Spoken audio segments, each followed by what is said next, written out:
Hey everybody, welcome to Build and a special edition of Skullduggery. I am Dan Klaidman, the editor-in-chief of Yahoo News and the co-host of Skullduggery.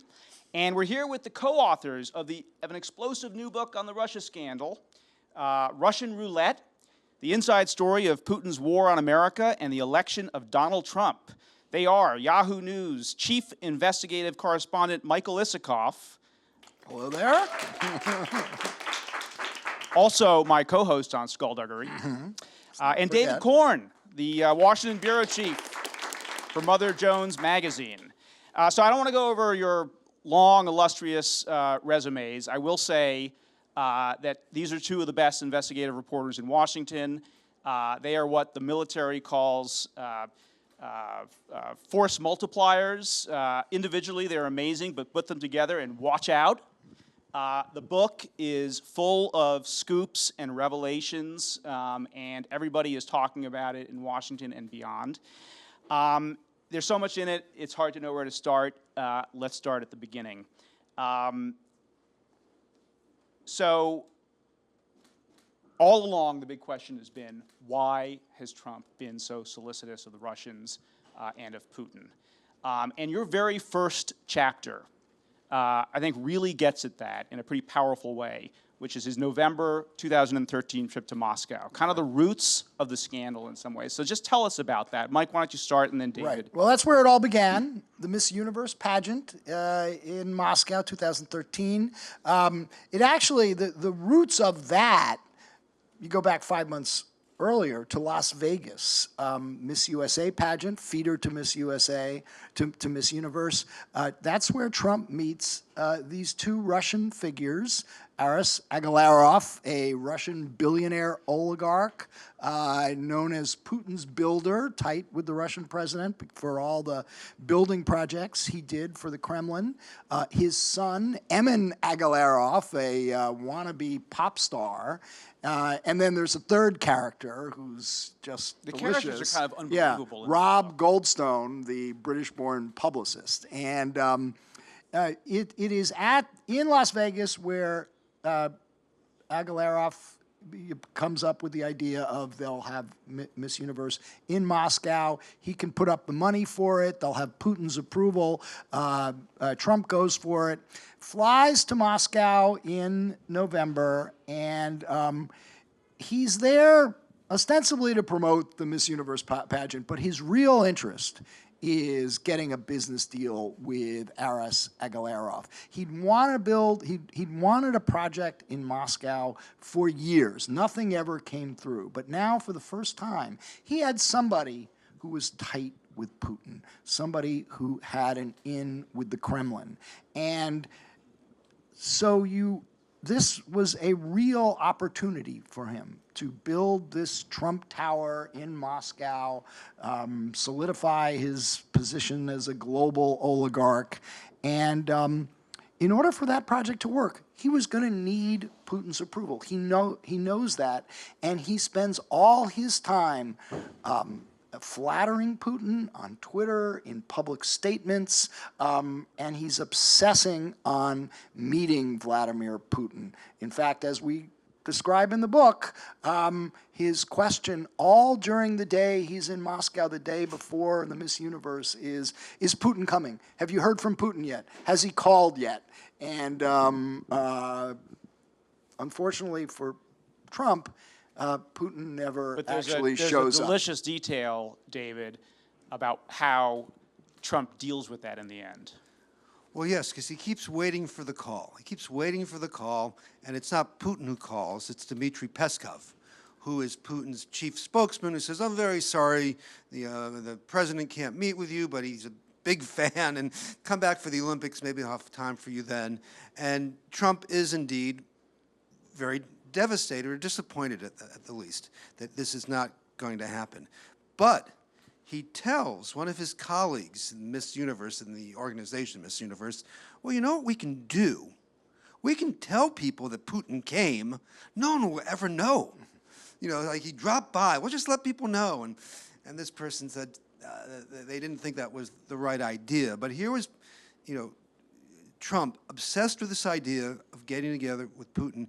And it's also in this time frame really. If you go back to when he announces in June of 2013 that they will be holding Miss Universe in Moscow in November of 2013, that he starts making a series of positive comments about Vladimir Putin, beginning with a tweet saying, "Will he become my new BFF, best friend forever?" And he does this throughout the fall, leading up into the Miss Universe event. And remember, at this point in time, Putin's reputation as an authoritarian leading a regime in which dissidents and journalists are routinely dispatched with murder is well established. And this is right as the tensions are building up in Ukraine. And even after Ukraine explodes and Putin invades Ukraine, Trump is still out there saying positive things about him because I think it goes to this point. He's not a dummy. He knew that if you take on Putin, if you criticize Putin, you're not going to be able to build a tower in Moscow. He won't let that happen. So I think that was what was driving him, along with this sort of identifying with strong men and wanting to be. He wasn't a global oligarch yet, but I think he wanted to be. All right, I think we should not glide over one aspect of this trip to Moscow. What aspect would that be? What would you? What could you possibly be referring Salacious, to? unproven, but certainly something that got probably as much attention or more than almost anything else. So what happened? What else happened in Moscow? Well, look, Allegedly. I mean, we all know the famous Steele dossier, which makes the allegation of prostitutes in the hotel room in Moscow at the Ritz-Carlton Hotel. And that, we have to say, that remains uncorroborated, unconfirmed. Whether it took place or not, sadly, we cannot tell you in Russian roulette, but we can tell you a few data points that you probably didn't know before, that you can make of it what you will. Let's go back to Las Vegas. Now, you remember the allegation in the Steele And you can dossier. say P-tape on Skullduggery. Yes. Can you say golden showers? Yeah, I think you can. That there was the scene of golden showers, prostitutes hired to urinate on the bed in Trump's hotel room, which is supposedly the suite where Barack Obama had stayed, and the Kremlin had a tape of Trump with the prostitutes, the urinating prostitutes in the And the idea was that was compromise. They were going to use that to blackmail Trump. All right. So what we disclose in the book is that 5 months before, during that Las Vegas visit, after Trump meets the Agalarovs and Rob Goldstone, they all had dinner that night. That was publicly known. There's videotape of them all having dinner that night. What wasn't publicly known is what happened after that dinner. And that is, they all head out to an after party at this raunchy Las Vegas nightclub called The Act. This was a notorious nightclub known for performances that were really quite grotesque, including simulated acts of sadomasochism and bestiality, and so offensive that it was undercover investigation by the Nevada Gaming Commission. At the time, Trump and the Agalarovs go there. Remember, this is in Las Vegas. Yeah. It was too risque, for Vegas. And there was actually litigation about this, and we found the court papers. And in the court papers, from a ruling by the judge banning the lewd and offensive performances at the Act, she spells them out, and two of them involve. One is called Hot for Teacher, in which dancers posing as college co-eds simulate urinating on their professor, and another where one woman simulates urinating on another, and the other woman catches it with a wine glass. A lot of details there, a lot of details. But Dan asked, so I got to answer his question. That's why we're here. I mean, okay. So anyway, look, we don't know whether those particular performances were performed that night, but it is. You tried to find out. Yes, and people's memories were a little foggy. But it's unquestionable it's unquestioned that these were some of the performances that were formed, which I found kind of striking. We also know, just adding one more thing, is Trump is Trump's bodyguard, his security chief, has since testified before the House Intelligence Committee and has asked about this, and he confirms that somebody, some Russian, offered to send prostitutes up to Trump's hotel room that night, and Schiller said, no, we don't do that sort of thing. Well, Never, ever. well, meanwhile, Schiller is also the guy who has arranged yes, trysts you may have Trump right. and I don't know. Some people here might have heard of Stormy Daniels. If you go back to Stormy Daniels' In Touch Weekly interview, she identified Keith Schiller as the guy who arranged her liaisons with Donald Trump. She said she never had Trump's cell phone number. She only had Schiller's phone number. She would call him, or he would call her, and then he would escort her to the hotel. But there's another interesting point that we raise about this in the book, which is new, which is when it comes to Steele's own assessment of his memos, he has told colleagues. Steele, the author Christopher Steele, the British spy. The British spy. of the dossier. The dossier. He has told colleagues and associates that he believes that of his material that he found, that he put in all the memos, 70 to 90% of it is accurate. And he's referring to the big picture stuff about possible collusion between Trump's associates and Russia trying to cultivate or co-opt Trump over a number of years. But when it comes to this particular allegation, you know, whether this event happened in the Moscow hotel room that night, Steele himself tells associates it's 50-50. So, I mean, could have happened, might not have happened. Might have happened. I want to move on because I want to make sure there's some time for questions from the audience. And I want to move from Trump's psyche to Putin's psyche. Yes. And what's striking is so much of this seems to be driven by pride and ego. And for Putin,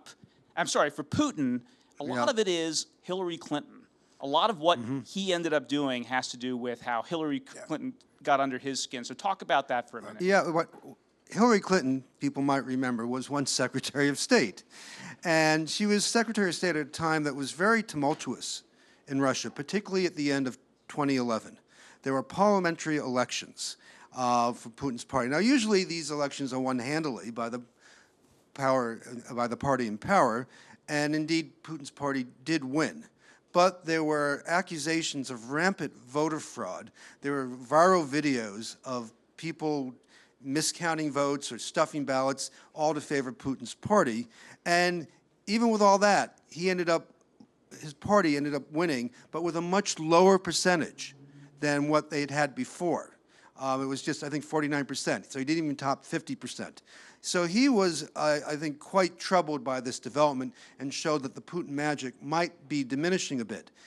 At this point in time, as Secretary of State, Hillary Clinton criticized the election and said she thought that that Russians deserved legitimate elections with monitoring and with fair voting and fair counting, and Putin lashed upon that because at this point tens of thousands, maybe not a lot of people overall, but tens of thousands of Russians were protesting the election and what they thought were fraud. And so Putin got out there and basically said that she was drumming this all up. This was all an American operation. It really speaks to what we've seen for years now to be a deep sense of paranoia, victimhood on his part, in which, and at first, the interesting thing is, Obama people and other Russian experts kind of believed this was just a talking point he came up with for domestic consumption. But they came to believe, actually, particularly as the years went on, that Putin actually believed it. He believed that Obama and Clinton particularly were plotting and scheming to get rid of him. Regime change, essentially. Regime change, yeah. nonstop. And so he's always had a grudge, because that was probably one of his lowest moments politically as president and then president again of Russia. And just one more point from the book. We talk about this secret source that the U.S. government had inside the Kremlin during this time period. And this secret source provided the U.S. government with all sorts of information about Putin's plans, including plans for cyber attacks and information warfare against Western democracies, including the United States. The invasion of Crimea, predicted right? the invasion of Crimea. But what this source also told the U.S. government described the contempt that Putin had for Obama and his administration, and described how it was often expressed in nakedly racist terms, referring to Obama as a monkey, using the N-word. This is the way people in Putin's court, his inner circle, talk. So it gives you some glimpse. Hillary Clinton, of course, was a part of the Obama administration, but it gives you a glimpse of Putin's I was really mind kind of view. struck when I read that. I had not read that anywhere. Yeah. I think that's completely new. You guys write about General Valery Gerasimov, who figures prominently in the Russia story. Yes. Why is General Gerasimov so important? Well, picking up on the point that Mike just made about there was a secret source in Kremlin circles who warned the Americans that Putin had a major information warfare campaign aimed at not just the United States, but the entire West to undermine liberal democracies and democratic institutions. A year before that information came in, this general named Gerasimov wrote in a very obscure military journal a piece about what he called the new front of warfare. And it wouldn't be battalions versus battalions on some battlefield or fighter jets versus fighter jets in the air. It would be basically, you'd be fighting from a distance. And he was talking about cyber attacks, propaganda campaigns, information warfare. And eventually this was translated, and some people in the U.S. government got wind of this. But what was really interesting, particularly now if you look back at what he said, was he said what we could do, what Russia could do, was to exploit the divisions and the political conflicts within the adversary. And if you look at how they used a social media campaign in 2016, Facebook and Twitter and YouTube, to exploit pre-existing divisions in our own society, and how they even were able to sort of gin up the divisions in the Democratic Party between Sanders people and Hillary Clinton's campaign, you can see he kind of called it to a T. And you know, that actually brings up a really important point. You guys write, I mean, the book is replete with instances of, you know, the U.S. government ignoring intelligence and these kinds of signs. This guy was a Cassandra who everyone ignored in the end. Right. And so even the social media offensive, the Obama administration did not talk about that. This was a massive intelligence failure. You remember back in the days after 9/11 how much reporting we did about the intelligence failures that led up to that terrorist attack, how many warnings there were that were ignored, that were not picked up on.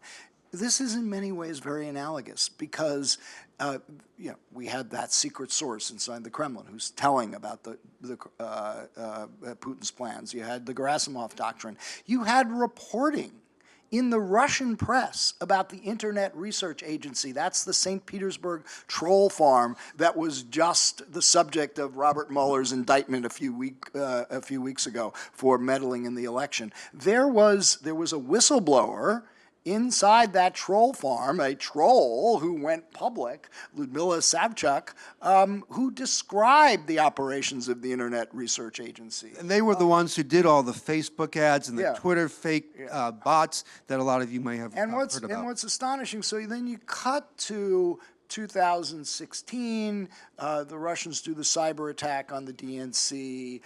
They dump the emails through WikiLeaks, and the Obama administration is grappling about what to do, trying to figure out. They're worried. They get their reports about the probes and the cyber attacks on the state voter election databases, but they were completely clueless about the dimension of the information warfare campaign, which in many ways was the most serious part of it, because it was all done stealthily, phony personas, Facebook ads, Twitter bots, Twitter bots that the Trump people were retweeting to the world, and it was like a failure of imagination. Failure That's of the point. imagination, and the dots were not connected. Because that was what the 9/11 Commission came up with, that the biggest the biggest error that had been made by the previous administrations was a failure to imagine, to conceive that an attack like this was possible. And we have a lot of reporting in the book on the White House deliberations in the summer and fall of 2016, what was happening, trying to figure out what the Russians were up to and what they were doing and how they should respond.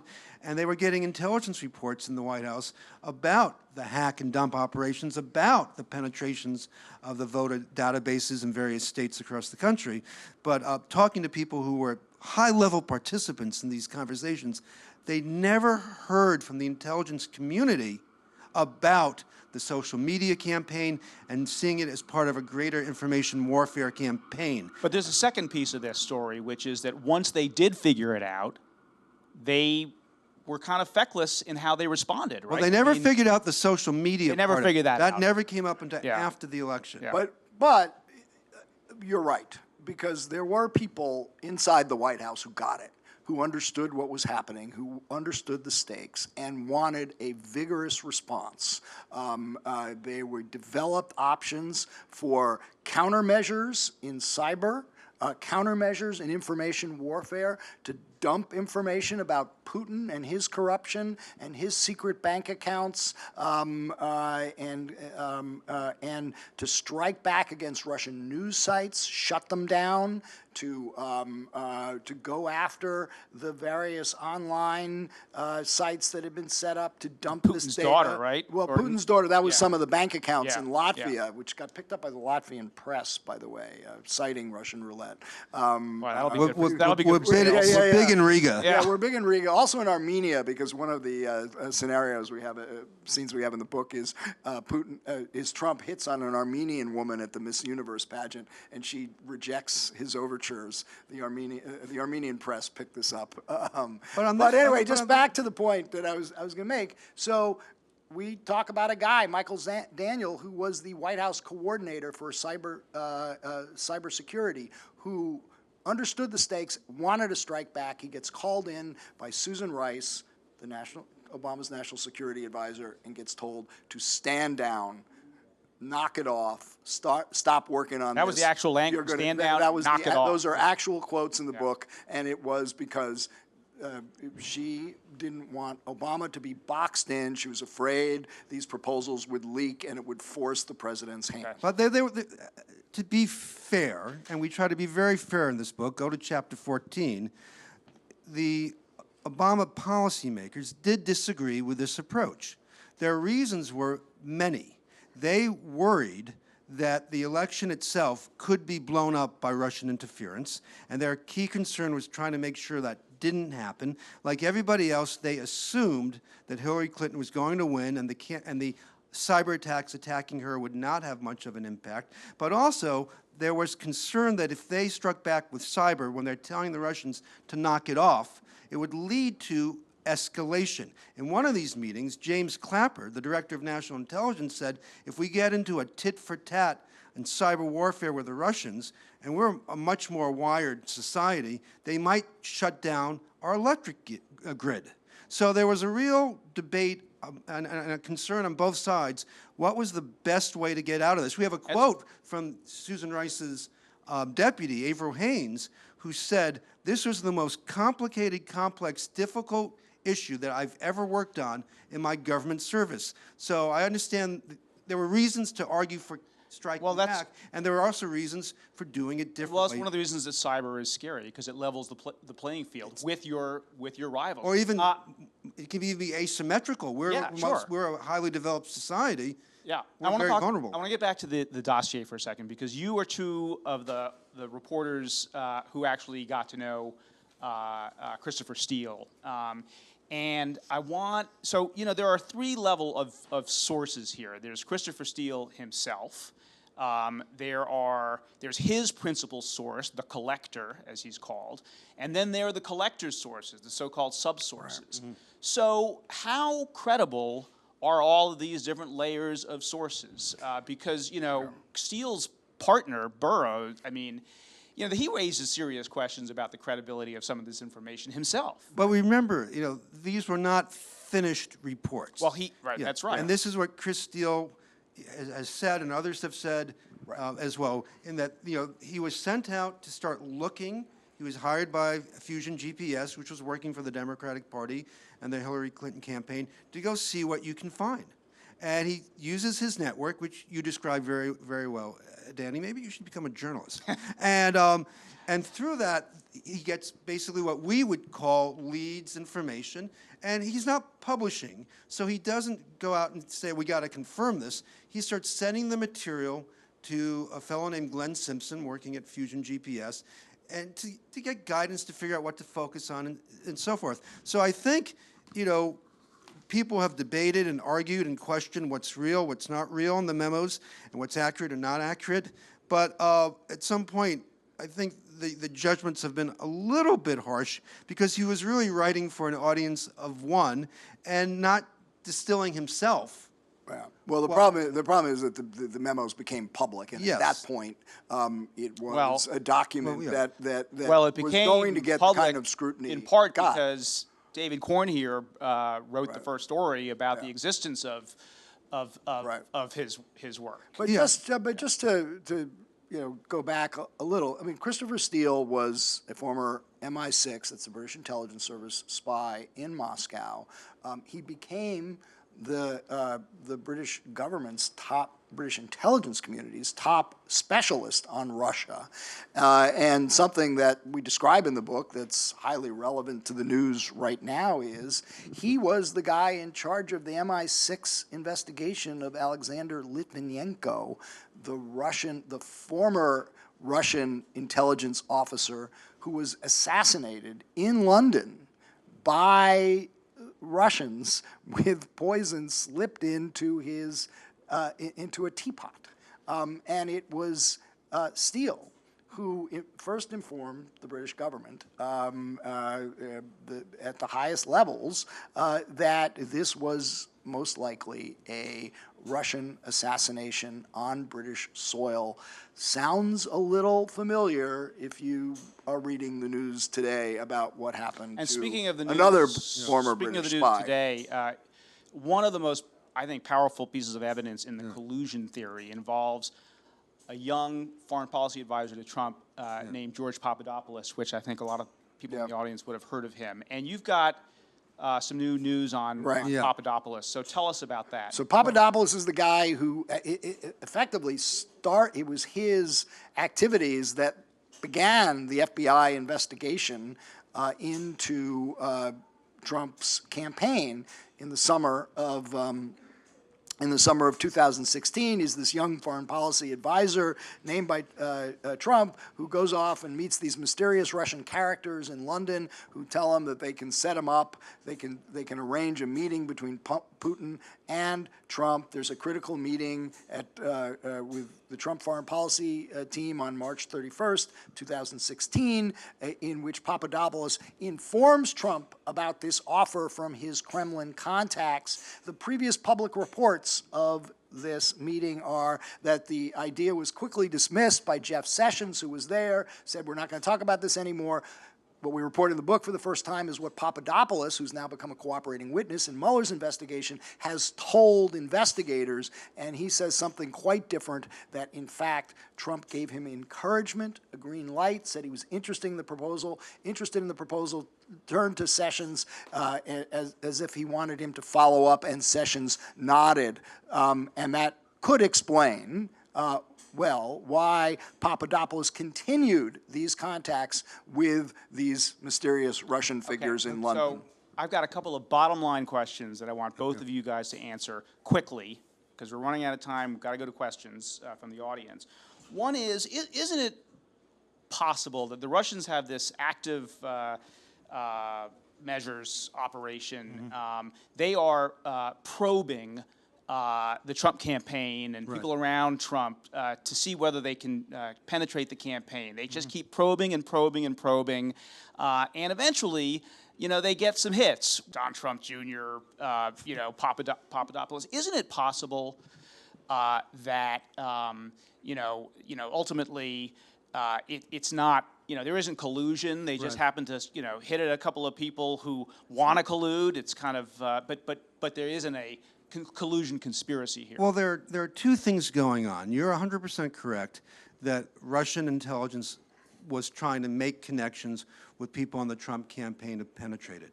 At the same time, the Trump campaign was sending signals through these contacts and other contacts that they were, or at least wanted to be friends with the Russians. And what makes this, I think, dangerous and interesting is that beginning in June, when the DNC hack is first publicized, there's talk about Russia penetrating the DNC, and then when the information comes out that they're behind this, that in essence, by midsummer, it's pretty clear to most observers that Russia is mounting an information warfare campaign against the United States.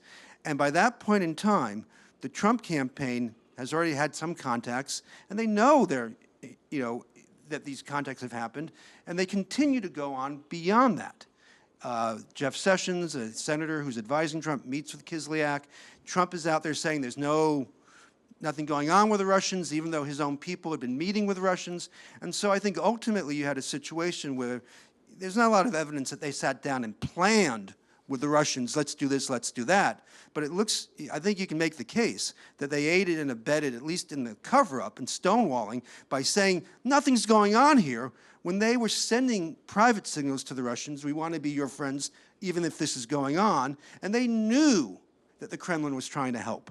Anything you want to add to that? No, I think David summed it up. I think at the end of the book, we use that line, in a sense, Trump had aided and abetted a Russian conspiracy. I mean, I think there is a consensus by the intelligence community and now the law enforcement community that there was a concerted campaign by the Russians, not just to interfere with in our election, but to penetrate the Trump campaign, to get their hooks into the people around Trump so that they would have influence in any future Trump administration. And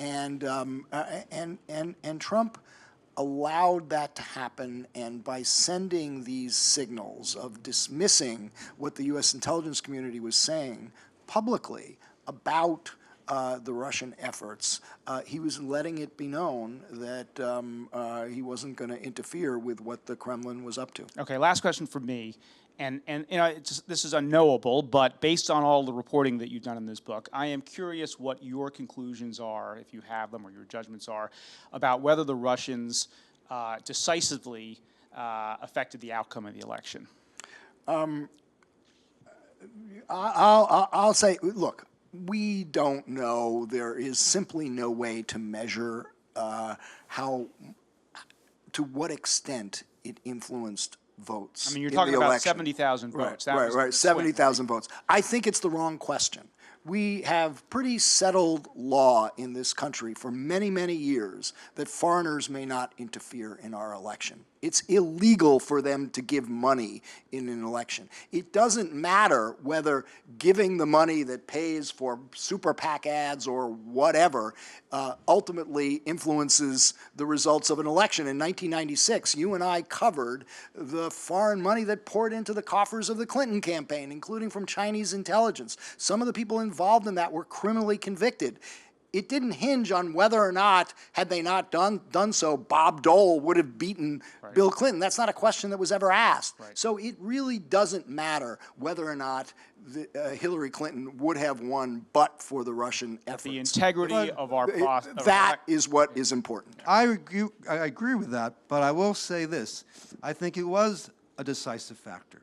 I think in an election this close, you could identify 6, 12, 15 factors which, if any of them had changed, any single one of them, if she had spent more time in Wisconsin and Michigan, it might have made a difference. Than what She hadn't had a private email server. That's right. Yeah, and right. Found herself under criminal investigation by the exactly. FBI. If James Comey hadn't written that letter at the Absolutely. last week. Right. But one thing that that was so, I think, pernicious politically from the Russian operation was that for the last 4 weeks of the campaign, literally every single day, they put out a new collection of emails from John Podesta, Hillary Clinton's campaign CEO, and that blocked out a lot of space for the WikiLeaks campaign. had never done that before. No, they never. This was what This was time different. they did it strategically, They right? did it strategically, Yeah. and focus groups run by the Clinton campaign found that swing voters, were getting confused. They thought that all the headlines they were seeing were an indication that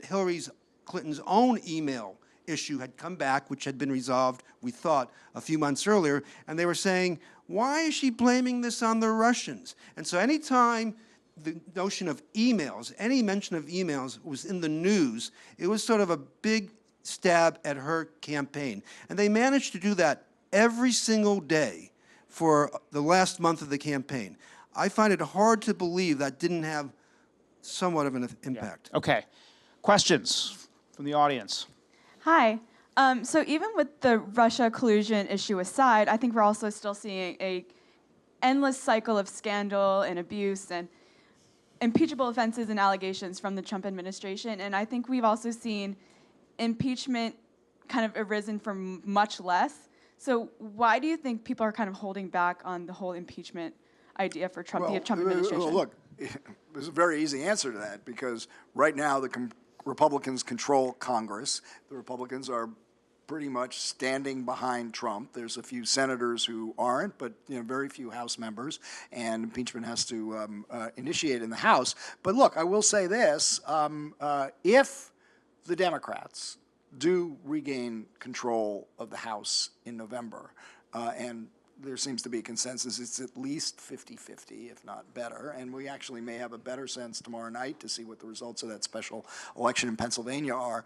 It's hard for me to see how Trump isn't impeached. I've done this thought exercise in my mind, and I'm trying to imagine a Democratic leader, Nancy Pelosi, Steny Hoyer, or any of the other Democratic leaders standing in the well of the House and arguing against impeaching Donald Trump, given where the Democratic political base is. So if they have the votes, it's going to happen. I would think the odds are he will. But remember, he gets impeached, it goes to the Senate for a trial, and you need 67 votes in the Senate to convict. But even more important, and I realize that sounds serious, more important than impeachment, today we learned that the House Intelligence Committee is stopping their interviewing process and trying to wrap up their investigation of the Trump-Russia scandal. And to me, that is indeed sort of a political crime. They have not done nearly enough work. When you talk to the Democratic members, and if anything they say is true in terms of the Republicans not backing subpoenas, not calling people back in for second interviews, it just seems like the shoddiest of investigations we've ever had. And impeachment would presumably involve investigations, as did previous impeachment hearings. But it's more important, whether we go down the impeachment path, to still get Congress to mount a decent probe of what happened, so the American public at least has a baseline of information about what the Russians did, about anything that the Trump campaign might have done, and also what do we do, most importantly, to prevent this from happening with the midterms. Can we get one more question? So Donald Trump's been acting very shady about his tax returns since even before Russia was sort of an inkling of thought in our minds, all the way back to the primaries. What do you guys think that he's hiding? It could be a number of things. It could be that he's not as wealthy as he's made out to be. It could be that he gives zero amount of money to charities. It could also indicate what his loan structure is. Now, taxes don't tell you everything. But he has a business empire that has literally hundreds of LLCs, shell companies, and we don't know what they all do. But starting with the tax returns would be the first step you'd want to do sort of a financial forensic of him and his organization, and we don't have those. We have time for one more question. Hi.